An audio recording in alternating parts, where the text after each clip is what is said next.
Welcome to Verbal Pick Radio, where we give you a verbal image of life, and we are everyday people. Like to welcome y'all to the show. Thank you all. Thank all my listeners. Nerd Smith, Rock Consciousness, Low Key, A-Tone Production, MVM.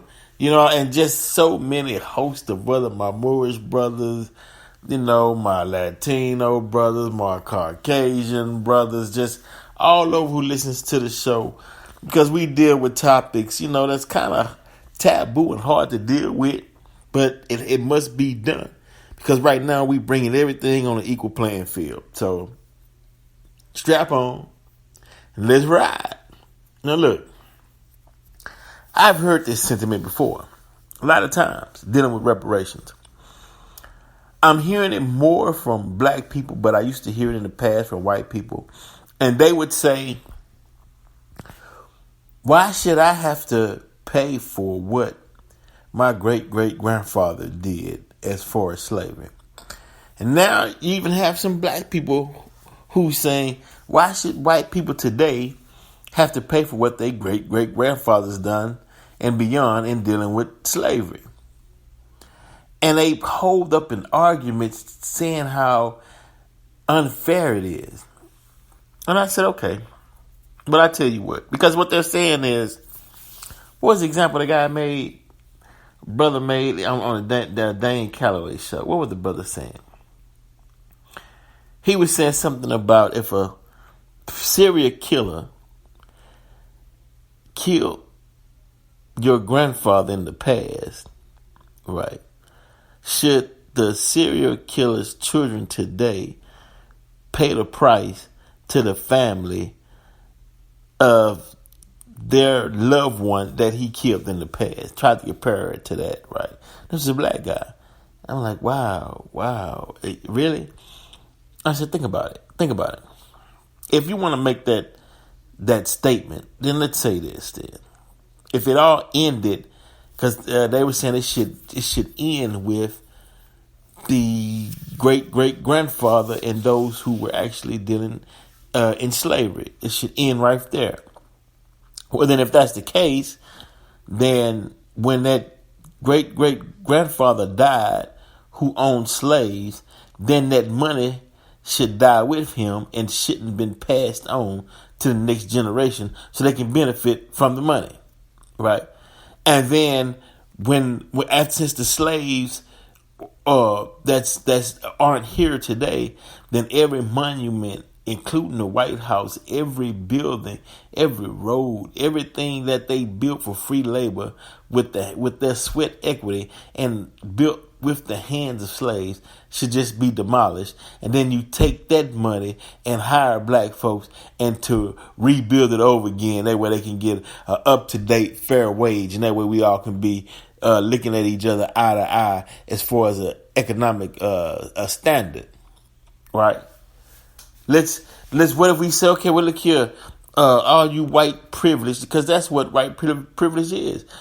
You were born into money that was accumulated through the hard workings of free labor by slaves. Because let's just imagine, just go to Imagine Town with me real quick, right? Imagine you had a business, right? I don't care. It could be restaurant. Just name it. Any business, right? Yeah. Selling cups, whatever business, right? And you say you were in business for 35 years, right? And the whole entire 35 years, you had free labor. People was just producing and supplying you with whatever product you sold, right? People were growing and picking oranges and strawberries and everything for free. All you had to do was take it to the market, sell it, and profit. You didn't spend any money on labor, right? You didn't spend any money paying your employees. They just did it for free. You know how much money you would make? All right, you know how in the black you'd be as far as economic business terms. You'd be, rich upon rich. And that's what happened in America. Free labor 400 years, which allowed America to be the richest country in the world today, because it was built off the backs of the slaves who put America in that position in which she now holds today. So if we went by these arguments, we'd say, okay, well, I tell you what. Every white person, family who owned slaves, when that great grandfather, great grandfather, whatever, when slavery ended and they died, it should have been allowed. You cannot forward that money to the next generation. They had to get out there and work and compete just as everybody else, just as right on side of black people. You had no leg up in the game. That money was gone. And if they said, well, we don't want to do that, and they said, okay, I'll tell you what. Then if you don't want to give up the money, then this is what we'll do. Everything in America that was built by a slave, we'll just demolish it, and then we'll all work together to build it back up to a up to date standard. What if we dealt like that? Man, people would scream bloody murder. So yes, there is a case for reparations, because you're not going to do that verse. So when people try to tell you that happened long ago, and why should I be responsible for what one of my ancestors did? You give up the money. Why are you riding around, going to Ivy League colleges, driving in nice vehicles, living in what do they call those master plan built communities, off that money that was generated off the backs of the slaves, and you ride by them and look down on the people who put you in that privileged position, and you say, get it together. And they like, if you paid me for what my forefathers did, then that money as well could have been trickled down from generations to generations, and we'd be riding next to each other, with the permission of the Native Americans who suffered when their land was snatched. But another topic for another day. But I'm simply saying, the case for reparations shouldn't be based on the notion of why should someone have to pay for what someone did in the past. While you sitting on top of a pile of money asking, well, why should I have to pay and give reparations for what my grandpa did? You know what I mean? It's like, what are you talking about? Where you think the cash came from? Where you think your riches? How long has this house been in the family? Oh, back since slavery time. How long you been on this land? Oh, since back. How you think you accumulated it? What are you talking about? Who built it?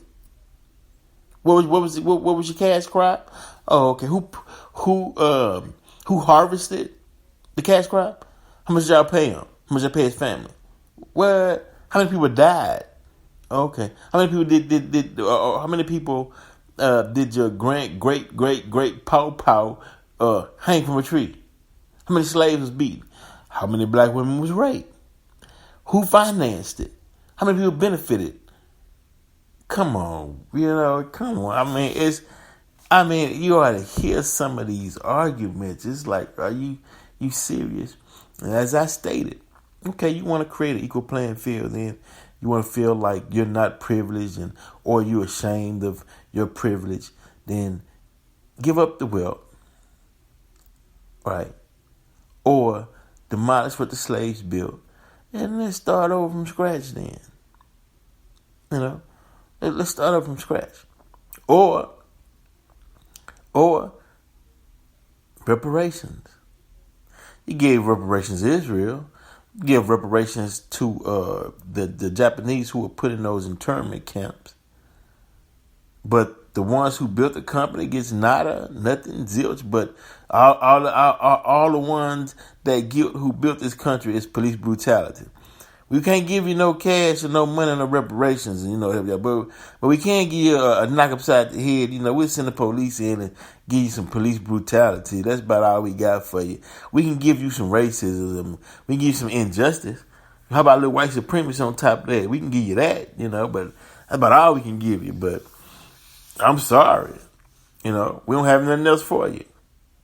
We can miseducate you.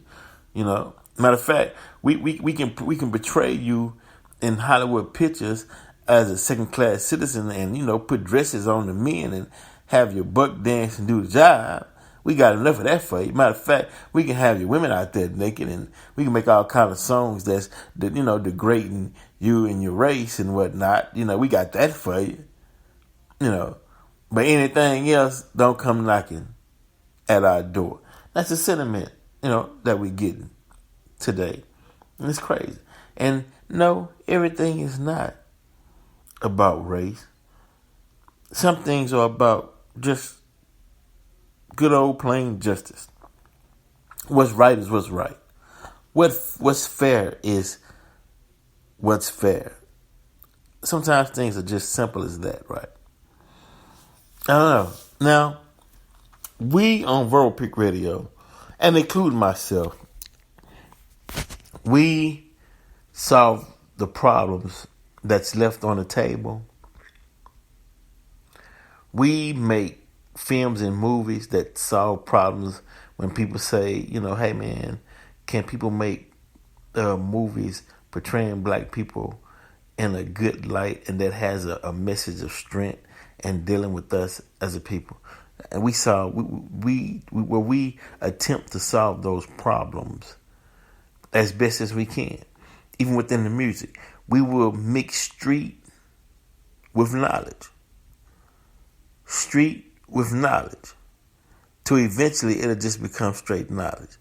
But you have to meet people where they're at, So, hey man, and there's a lot of criticism that comes with that, but it is what it is, and I respect strong people across the board.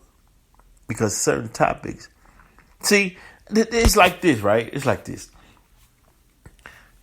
I did a show about the young lady who was on the airplane, and she was talking about how she was the queen. She was the mother of all Caucasians, meaning all Caucasians came from black people, right?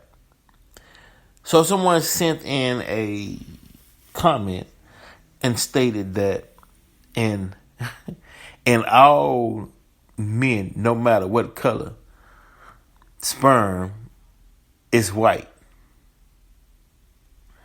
And I replied, when we're talking about melanin, was the substance before man was created.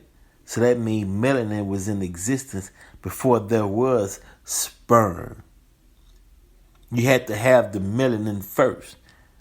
So we were dealing with the topic in regards to melanin, although there was no response.